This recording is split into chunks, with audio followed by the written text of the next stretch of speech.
A la barbería de Teleamiga llega Carlos Alonso Lucio. Hoy nos hablará de temas demasiadamente graves para la situación política del país, no solo nacional, sino internacional.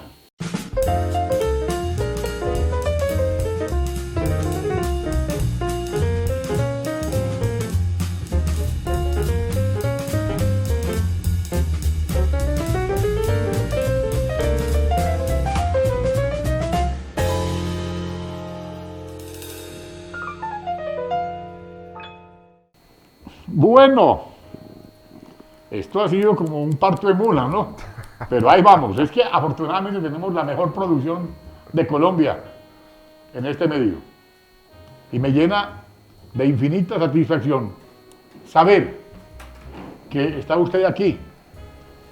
Lo íbamos a motilar sin capa. Pero es que la situación está tan complicada que nos están, como dicen por ahí vulgarmente, capando parados y no nos estamos dando cuenta. Entonces, arrancamos. Bueno, Carlos Alonso, bienvenido a la barbería de Teleamiga. Me encanta estar acá, William. A mí mucho más y a toda la teleaudiencia. Estaba todo el mundo pendiente de esta barbería porque la situación de Colombia no está como la quieren mostrar frente a Venezuela y frente al tema de Márquez y de Santrich. ¿Cómo está viendo esto? No, yo creo que es un momento que implica una gran reflexión. He venido precisamente escribiendo algunos artículos y en relación con intentar llamar la atención sobre la necesidad de mirar con otros ojos el desafío que nos están poniendo enfrente. Yo creo que a veces se mira esto con un cierto grado de superficialidad. No vemos la compleja amenaza que el proyecto, que el desafío Márquez nos pone enfrente para lo que ha sido el devenir histórico de la construcción de la democracia colombiana. Creo que hay algunos planteamientos que tienden a minimizar el hecho y eso lo que hace es distraernos del verdadero problema que tenemos enfrente, de lo que tenemos que pensar y lo que tenemos que hacer para poder contrarrestar ese desafío, esa amenaza histórica a la sociedad colombiana. Márquez, como usted bien lo decía aquí en las preliminares, encontró esto o dejó esto con 40.000, con sembrados de 40.000 hectáreas y ahora está administrando una gran bonanza. No, a ver, yo pienso que hay que superar, digamos, este ambiente de la polarización clásica del sí y el no y los acuerdos de La Habana para entender que estamos en otro momento. Es decir, esa fue una etapa que ya se adquirió unos avances distintos en la realidad de la sociedad colombiana, de la política colombiana, de la historia colombiana. Básicamente, el planteamiento es, tenemos que superar el considerar que todo depende de si los acuerdos de La Habana o no los acuerdos de La Habana. Este es un desafío que siempre estuvo por encima de los acuerdos de La Habana. Lo primero que tenemos que entender es que esto constituye el primer desafío que supera lo que podríamos denominar el conflicto interno, de alguna manera clásico o tradicional de Colombia. Al margen, digamos, de que hubiera planteamientos ideológicos internacionales. Lo cierto es que este es un desafío planteado con el respaldo, la promoción y la identidad absoluta con un Estado que hoy es enemigo de la democracia colombiana, que es Venezuela. Es decir, este no es un tema de una ideología que propone un cambio en Colombia, sino que es parte de una estrategia geopolítica regional liderada por un Estado constituido, con recursos grandísimos, con un armamento peligrosísimo con el que compartimos más de 2.200 kilómetros de frontera y desde donde nos están invadiendo constantemente. Porque efectivamente desde allá existe una invasión, no solamente una protección de los sectores de la ilegalidad en Venezuela, sino que allá entrenan gente, arman gente, penetran gente, nos mandan armas ilegales, etcétera. Es decir, hay una constante invasión de Venezuela a Colombia y los desafíos internos tenemos que mirarlos en su tema objetivo.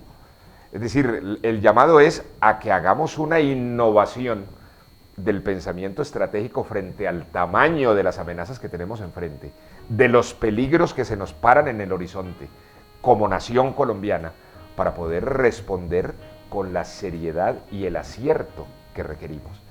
Es decir, esto puede terminar en una tragedia para nuestra nación o puede terminar en una democracia de victoria y de solución de la democracia en Venezuela. Pero no es un desafío de una guerrilla minoritaria, clásica, o como algunos articulistas u opinadores en la opinión pública colombiana dicen, no, es que esto lo que es una división minoritaria marginal de las FARC que sencillamente no cumplieron con los acuerdos de La Habana. No, esto no es eso. Es decir, de hecho a mí me parece que existe una errada apreciación estratégica del significado hoy del planteamiento de Iván Márquez. Yo no creo que el planteamiento de Iván Márquez sea, repito, una cosa minoritaria y marginal de los acuerdos de La Habana y de la gente que llegó ya a la reincorporación en Colombia.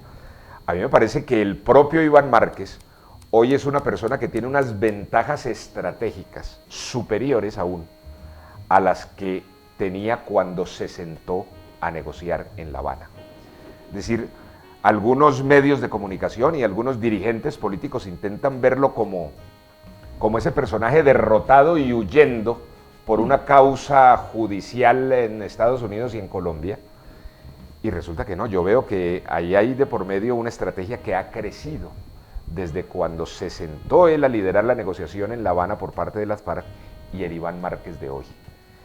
En eso hay una serie de consideraciones que hay que pensar. En aquella época se sentaron con 47.000 hectáreas de coca, Sí. Hoy hay 220.000 hectáreas de coca, es decir, eso ha crecido y eso forma parte, digamos, de los resortes estratégicos de esa amenaza a la democracia colombiana.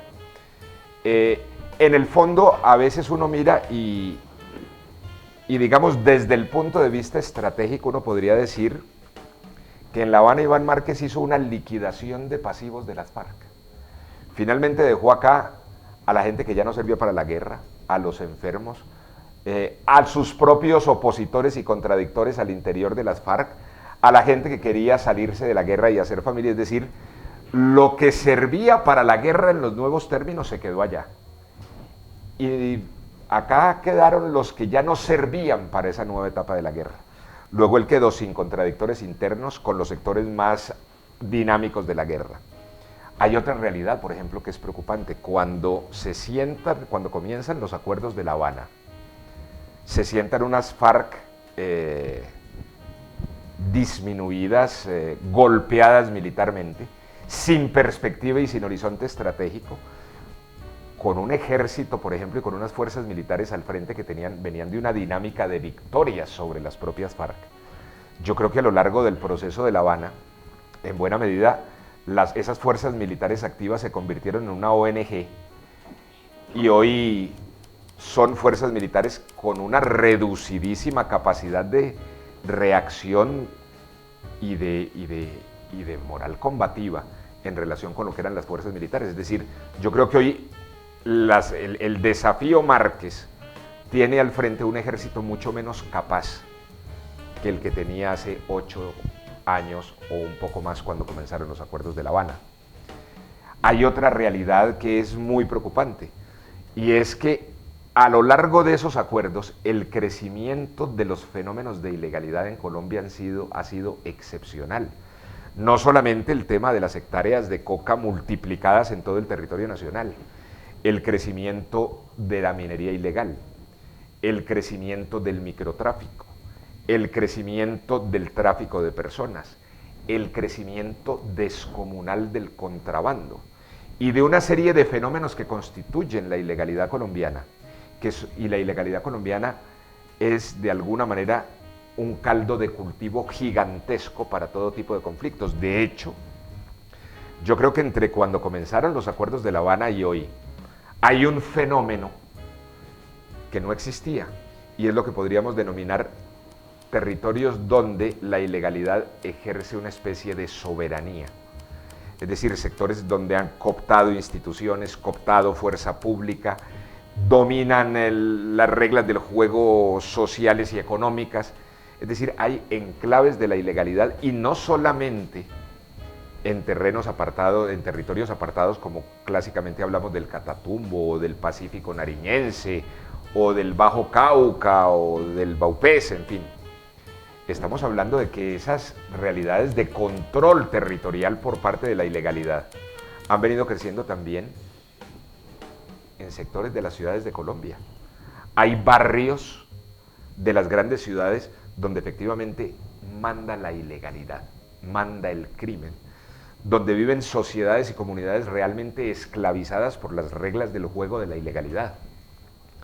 Esos son fenómenos que tenemos que percibir en su justa dimensión para pensar en serio lo que nos está ocurriendo. El problema no es si acuerdos de La Habana o no, el problema no es si paz o guerra. Lo primero que tenemos que hacer es una observación lo más estratégica e inteligente posible a fin de poder diagnosticar lo que está ocurriendo. ¿Cuál es el tinglado de opciones que tenemos para poder avanzar? Porque yo creo que, mire, una desventaja, por ejemplo, enorme que ha ocurrido en estos últimos años en el país, y es la propia fractura y dislocación del Estado, William. Sí. Uno ve exactamente que la rama de la justicia anda por un lado en sus propias dinámicas, conflictuada con las otras ramas del poder público. El Congreso marcha según sus intereses, sus partidos, sus liderazgos, por su lado, como quiere, y el gobierno tiene, digamos, otro horizonte, otras dinámicas. Pero nosotros no podemos decir que hoy tengamos un Estado medianamente coherente y liderado hacia un sentido. Por el contrario, uno ve que existe al interior del Estado no solamente una disputa de intereses, sino una fractura de conceptos de Estado. Bueno, vamos a un cortecito, porque esto está demasiado serio y demasiado bueno. Esto es para digerirlo, esto está muy delicado, y es bueno continuar con el tema porque vamos a continuar para darle vía libre a esto. Vamos a unos comerciales, tomen aire, tomen agua, porque la cosa está muy peluda.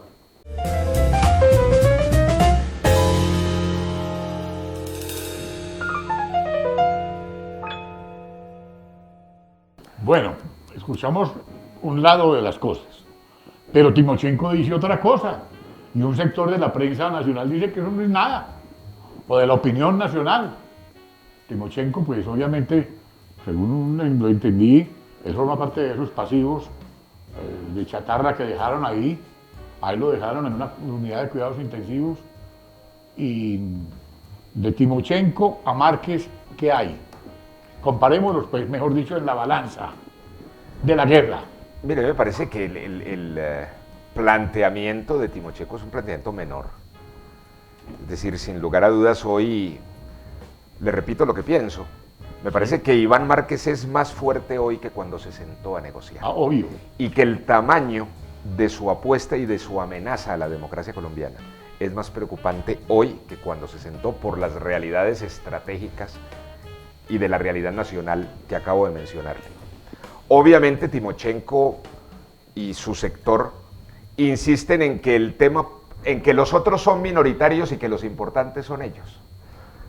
Yo creo efectivamente que el gobierno y el Estado colombiano deben velar por esos miembros de las FARC que se movilizaron y que están en distintas partes del territorio nacional. Entre otras cosas, porque me parece que ese es un tema de importancia humana. Son personas que quieren abandonar una guerra y a las que hay que darles la mano para que se incorporen y encuentren otro futuro en nuestro país, en la Colombia de todos. Pero una cosa es entender la importancia humana y otra cosa es creer que por ahí pasa la solución del desafío que tenemos. Yo no creo que esos 10.000 desmovilizados hoy, a los que tenemos que darles la mano para que se reincorporen de la mejor manera en nuestra sociedad, en nuestra economía, en la cultura, en la vida, sean una amenaza, haya que hacerlo porque sean una amenaza militar o porque sean un problema político. Por hecho, la estrategia no pasa por allí, la estrategia pasa por hacerle frente. Por ejemplo, ¿cuál es la estrategia y la política del Estado y de la democracia colombiana frente, por ejemplo, a la ilegalidad? ¿Cuál es la estrategia frente al tema de superar la dictadura venezolana? ¿Cómo vamos a controlar las fronteras? ¿Cómo vamos a hacer las reformas estructurales contra la desigualdad, contra la corrupción, por ejemplo? Para, entre otras cosas, volver estratégicamente a tener un grado superior de legitimidad, que nos garantice un grado superior de solidaridad y de actividad de la sociedad en la defensa del proyecto democrático. Yo creo que esto no podemos mirarlo sencillamente con el tema del juego de si La Habana o no La Habana. No, estamos en un momento histórico donde si nos equivocamos podemos terminar siendo un país donde no serán solamente los venezolanos los que recorran en su éxodo lamentable, triste y doloroso las carreteras del continente, sino que es posible que eso nos ocurra a nosotros. Uy, por Dios. Es decir,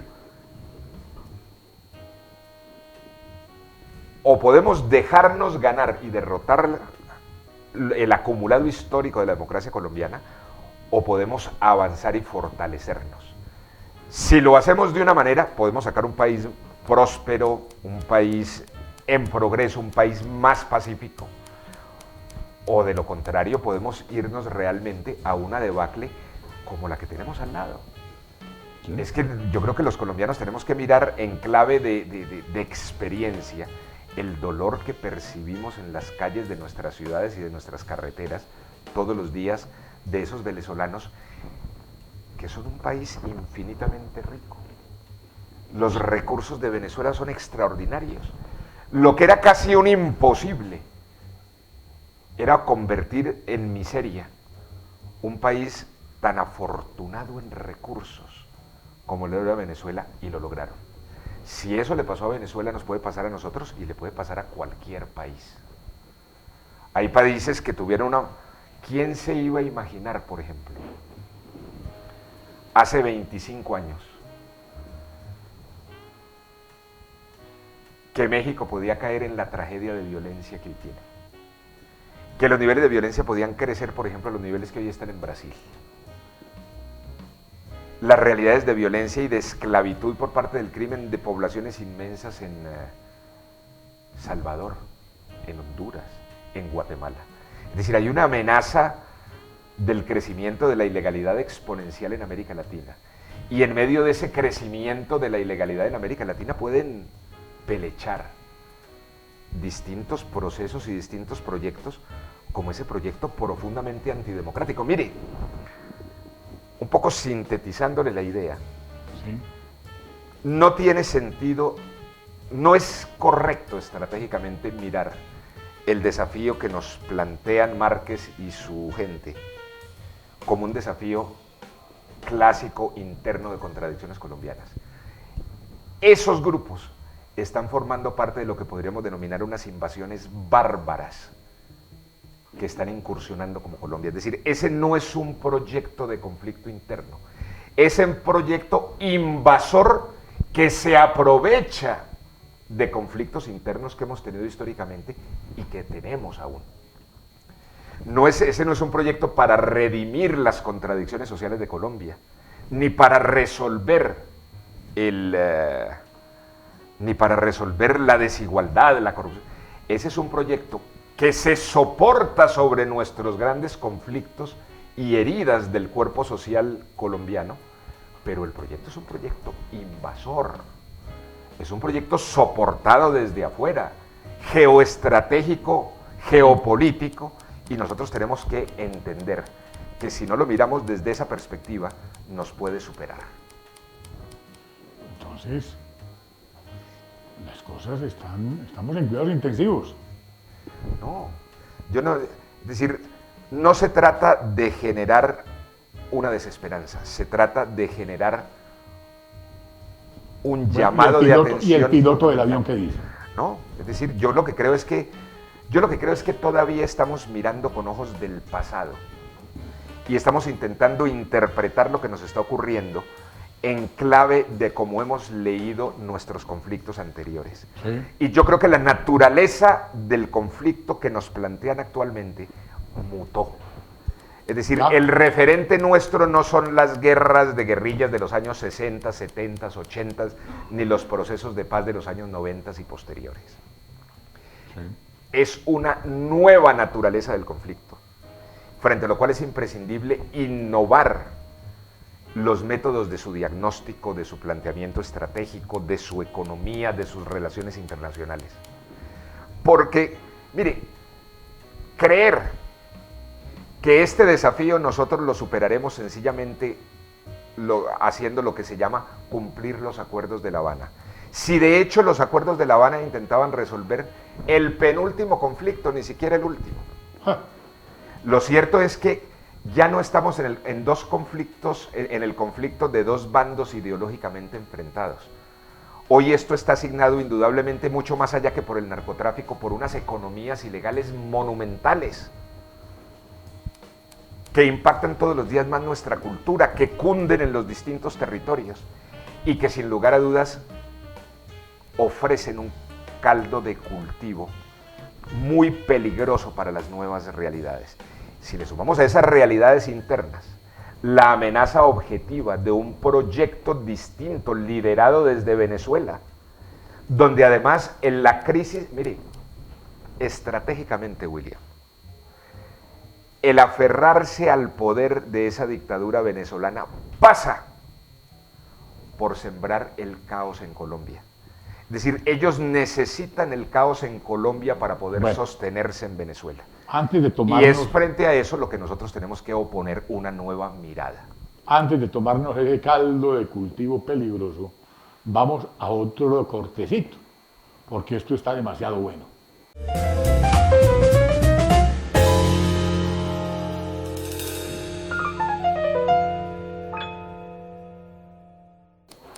Hace 40 años, cuando usted prácticamente pues, comenzó a incursionar en todas estas cosas, a hoy, ¿cómo ha evolucionado todo? No, pues efectivamente, William, es que hace 40 años sí. Entré al M19.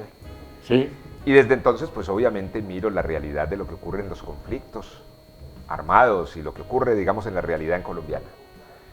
Y yo sinceramente creo que hoy tenemos unos desafíos mucho más grandes. Entre otras cosas porque parto de un presupuesto en el que me parece que es importante que todos los colombianos pensemos. Para salirnos un poquito de este clima de angustia, zozobra, polarización, madrazos de lado y lado, en la política, en la prensa, en absolutamente todo. Los colombianos debemos comenzar por hacernos una pregunta. Porque de lo que nos respondamos en esa pregunta, nos ubicamos en un punto o en otro. Y es, óigame, nosotros tenemos problemas de violencia, problemas de corrupción, problemas de desigualdad, problemas de pobreza. Eso es una realidad que tenemos que superar en serio. Pero a ver, ¿los colombianos tenemos algo que defender o no? Es decir, ¿en este país hay algo que amerite que lo salgamos a defenderlo o no? Sí. Yo personalmente pienso que sí y mucho. Yo creo que pese a todos los tropezones y conflictos y dolores de nuestra historia, de todas maneras hoy tenemos un acumulado democrático importante. Aquí hay una constitución importante, aquí hay un pluralismo importante, aquí hay unos partidos, aquí hay unas elecciones, aquí hay unos derechos humanos, aquí hay una economía, aquí hay unos empresarios, aquí hay una infraestructura, aquí hay una cultura, aquí hay una alegría, aquí hay una mayoría de sociedad que ha crecido en educación, que ha crecido en esperanzas, que ha crecido, aquí hay unas nuevas tecnologías, hay una investigación. Por hecho, nosotros no somos un país premoderno y atrabiliario al margen de los problemas que tenemos. Y ni mucho menos comernos ese cuento de que los únicos que tienen aquí algo que defender son los ricos. No, aquí nosotros tenemos, con las desigualdades que queramos un país, unos barrios, unas comunidades, unas familias, unos hijos, una esperanza, unos futuros que tenemos que defender. Tranquilo que aquí al más rico lo motiva la mujer. ¿No es cierto? Es decir, El tamaño es la vaina. si nosotros no entendemos que tenemos algo que defender y creemos que nada de lo que tenemos vale, pues terminamos haciendo de idiotas útiles de los que nos plantean que todo hay que cambiarlo. No, una cosa es que tengamos profundos temas por resolver y por rectificar. Pero, por ejemplo, si a mí me dicen, ¿usted con qué se quedaría hoy? ¿Con Venezuela o con Colombia? Yo no tengo discusión. Es decir, le doy gracias a Dios de ser colombiano en este momento de la historia. Claro. Si nos comparamos con realidades como la Siria, por ejemplo, Uy. si nos comparamos con otra cantidad de países del mundo, decimos, nosotros hemos logrado un progreso, nosotros hemos logrado unos adelantos y tenemos que avanzar mucho más, pero tenemos que proteger a nuestras familias, proteger a nuestras comunidades, por una razón muy simple. Porque si consideramos que si nosotros no valoramos lo que tenemos, no nos importa lo que ocurra. No podemos subestimar a Venezuela, o mejor a Márquez y a Santrich, quien ya posa de... Salió en una foto, me recordaba Alfredo Sarmiento, a un legendario jefe de las FARC, al compañero de Manuel Marulanda, en la foto que salió cuando la proclama. Me recordaba Alfredo, y usted me hacía énfasis en una cosa, no podemos olvidar que detrás de todo esto está China, está Cuba, está obviamente pues, el propio Venezuela apoyando toda esta vaina. Mire, a mí me parece... No están solos. Mire, a mí, por ejemplo, yo soy consciente de que de todas maneras en América Latina y en Colombia, ¿Sí? nosotros tenemos una cultura, una semilla de cultura. En nuestro ADN está Occidente. Sí. En nuestro ADN está un concepto de democracia pluralista, un concepto de empresa, un concepto de justicia social, de derechos humanos, Sí. de libertad religiosa. Son una serie de construcciones históricas que nosotros tenemos que defender. Yo personalmente no quisiera que a nosotros nos penetrara la cultura china, por ejemplo, o la cultura rusa. Es decir, yo creo que el proyecto para nuestra nación, el destino nuestro no puede ser ese proyecto comunista clásico Sí. que fracasó. El modelo venezolano, ¿qué le trajo a ese pueblo? Engaño, esclavitud y miseria. Bueno, paremos aquí y continuamos, porque esto merece otro debate más. Esto está tan serio y tan profundo que merece que lo continuemos desarrollando en otra barbería. Con que mucho hagamos. gusto, con mucho Y gusto. le agradezco infinitamente que nos haya ayudado a ver las cosas de manera clara y abierta, como la necesita ver el país. Muchas gracias, No, maestro. gracias, William, y con Carlos mucho Alonso gusto. Lucio estuvo con nosotros hoy aquí. Con mucho gusto volveré. Gracias.